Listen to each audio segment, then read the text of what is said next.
Welcome back to Real Estate Mindset. I'm in Chimney Rock, North Carolina with James. He's the owner of this park. And James has agreed to share his story and testimony of what has happened here today. And I'm gonna be your eyes and ears, brother, and your cameraman. And, can you just tell us, brother, what happened here? Basically, we were hit by Hurricane Helene on September, I believe it's 27th. Anyway, you can see the devastation that was happened here. If you pan back over here to the right, you can see the garage. We had all the way up to the gutters was the water line, and then the mud line was about 4 feet up. Okay, above that roof? Above the windows. Oh, I see. Yeah, the bottom of those windows. I see that mud line. And how long have you guys owned this, brother? And do you plan on staying here, James? Yeah, we do. We plan on rebuilding. My family bought the park in 1987 or 88. I can't remember exactly the date. Then I took it over, bought it from my parents in 1991, I believe it was, 90 or 91. And basically been running it ever since then.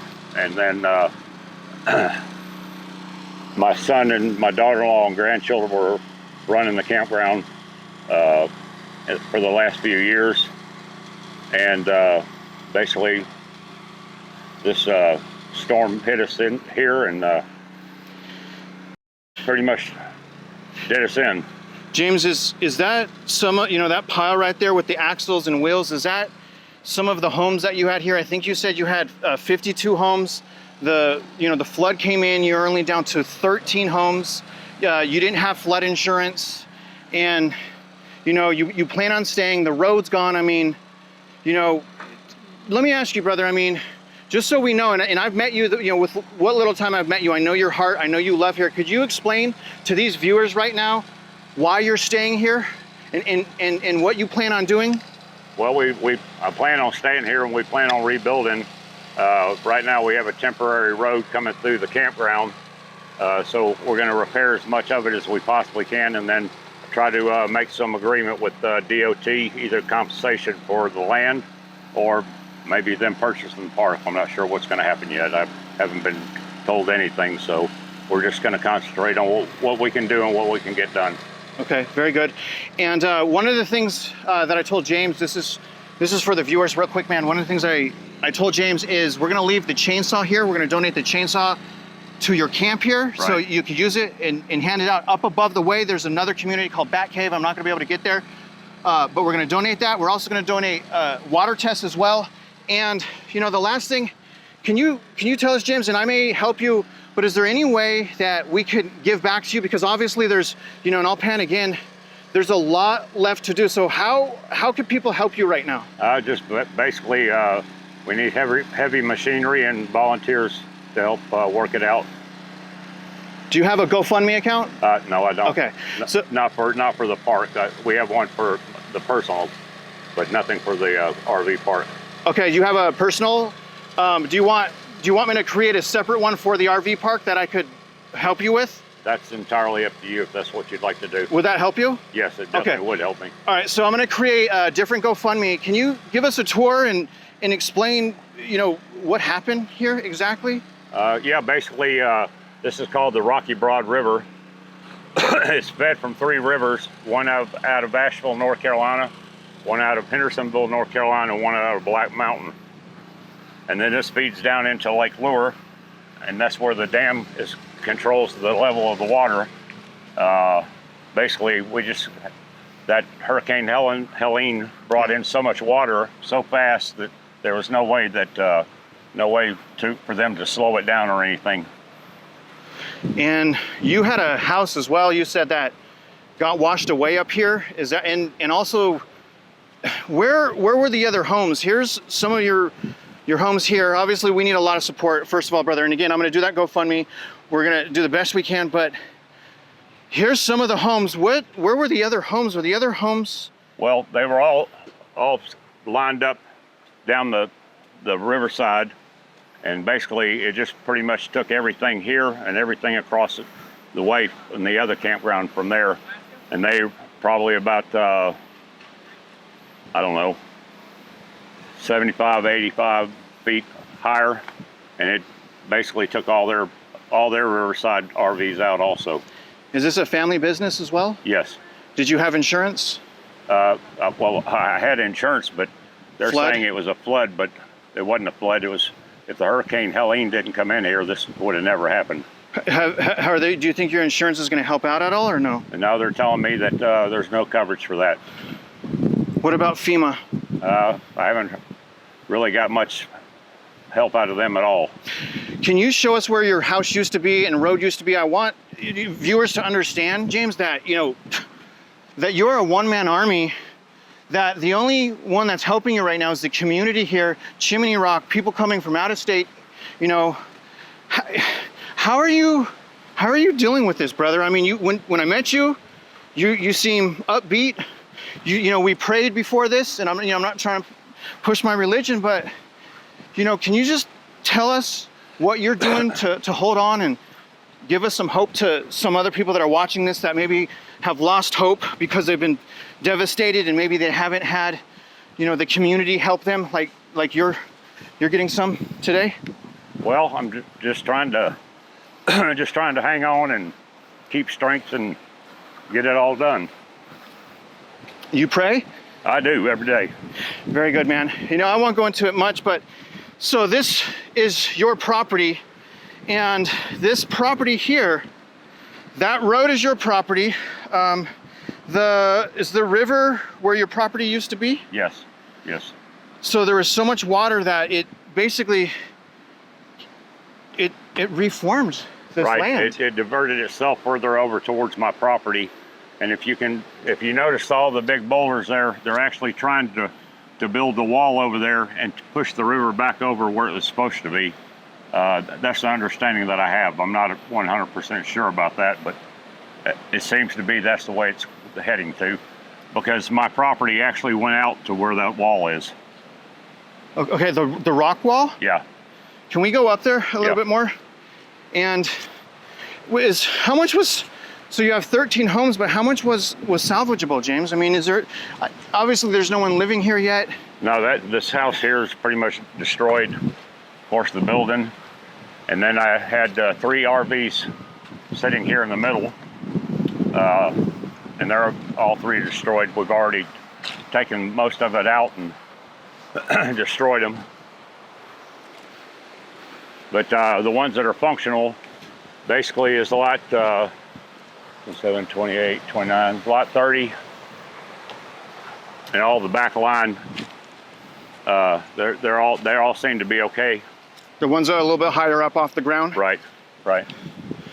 And the water line, you can see from the storm, it basically came up to here. You can see the path that it took. And if it wasn't for the big tree falling and diverting the water and pushing it down back towards the river, it would actually would have taken all the RVs out, totally out of the park. Is that another campground? Yeah, that's another campground across from us. It's called Hickory Nut Falls. How did they fare? Looks like some heavy damage as well to the whatever, supporting wall or wherever their property used to be. Right. Did they take any damages as well? Well, I mean, yeah, they lost half their campground out of it. Jeez, man. And so where are you staying now?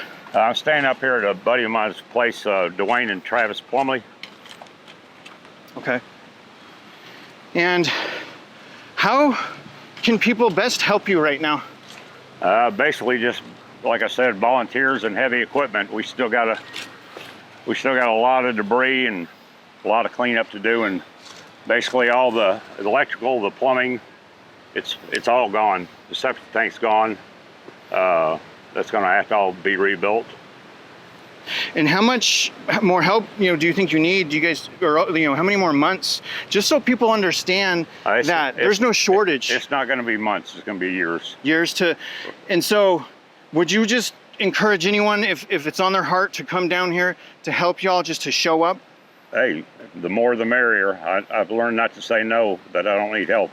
Yes, I need help. How has the community support been so far? And can you explain to the viewers, James, because it's very polarizing on social media.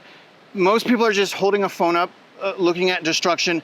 I say at least have eyes on the situation, but could you explain to us where the help came from and how can you prepare for something like this? Well, I mean, you can't really prepare for anything like this. It's just another part of the world. But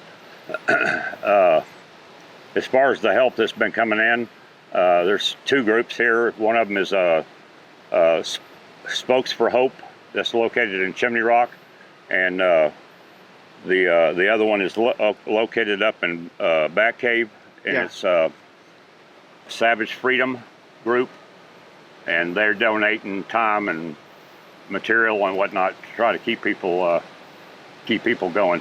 How important is the community? Extremely. I try to explain to people, I've dealt with a little bit of flooding in Houston through hurricanes, and what I explain to people is your community is the only one that will be there for you, at least when a catastrophe first strikes. Would you agree with that? Yes. Yeah. So how can people bring communities together? Well,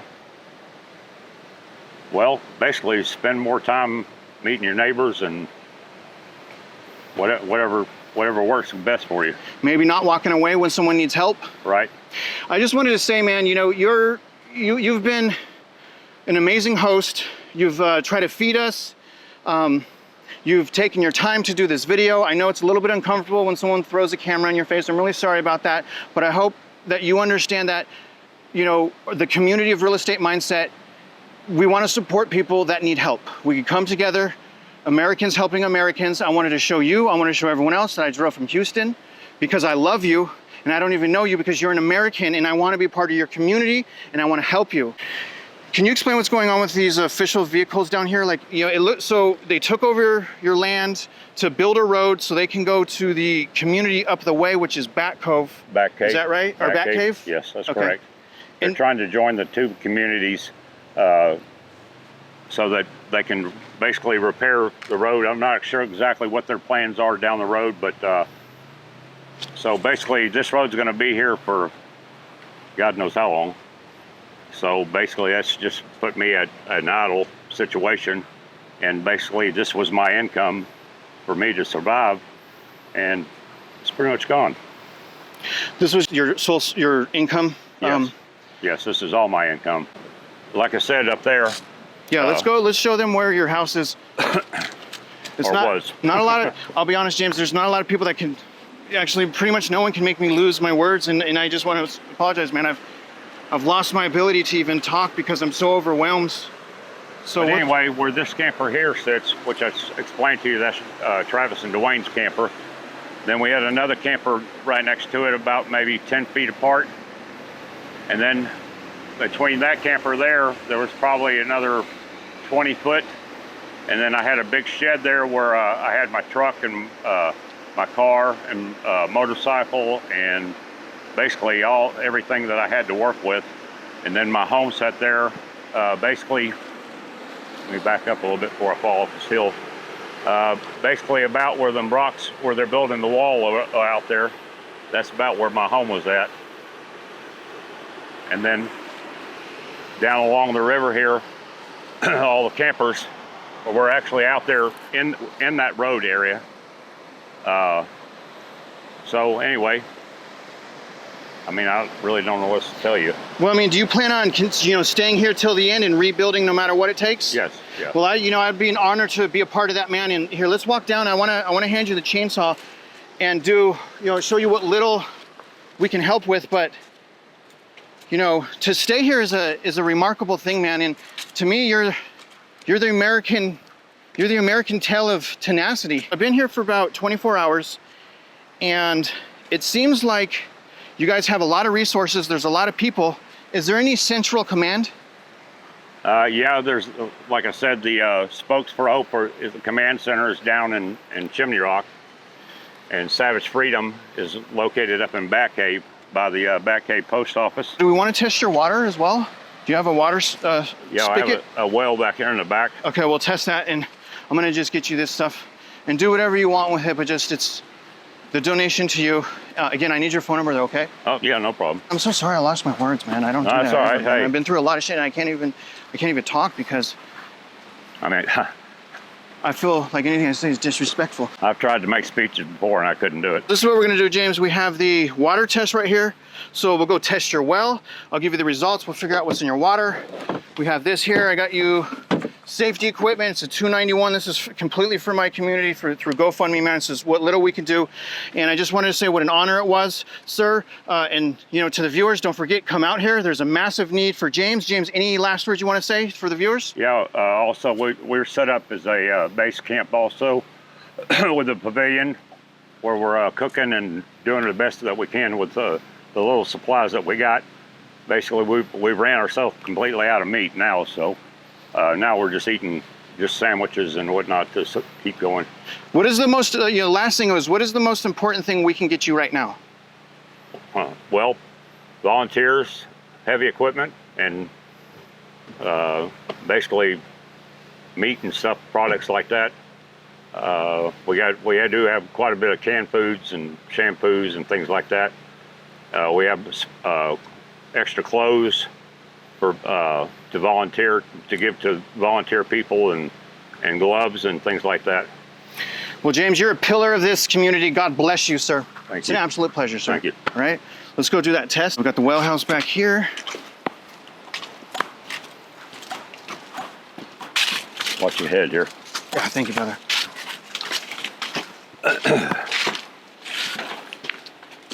Okay. It's a little bit of a mess because we've basically been running the well on with a big generator that was donated. Yeah. And now that we have power back here, we're able to run without all those generators. We're gonna fill the large bottle to the shoulder. Okay, so this one. Okay. So you want me to fill it to here? Yeah, I'm gonna help you out. I'm gonna put this down for a second here, so it stays uncontaminated as well. You know what's a bummer? What's that? And I just sat in water. That'll keep your butt cool. Well, it was already cool, to be honest with you. All right, this one too, to that line. To here? Yeah. All right, here's our sample bag right here. Okay. It's one sample. How much you want in this? Very top, no air bubbles. We've actually always had very good water. We have to test it as a community anyway. Yeah. When's the last time this was tested? I'm not real sure. My son did it back then. So not after the storm? How much do you want in this? All the way to the top, no air bubbles for all the glass. I'm gonna get your email. You can hold on to those strips, keep those. I'm gonna do this automatic return slip, get some ice, the ice in here. And we're gonna mail this, brother. And I will let you know here soon.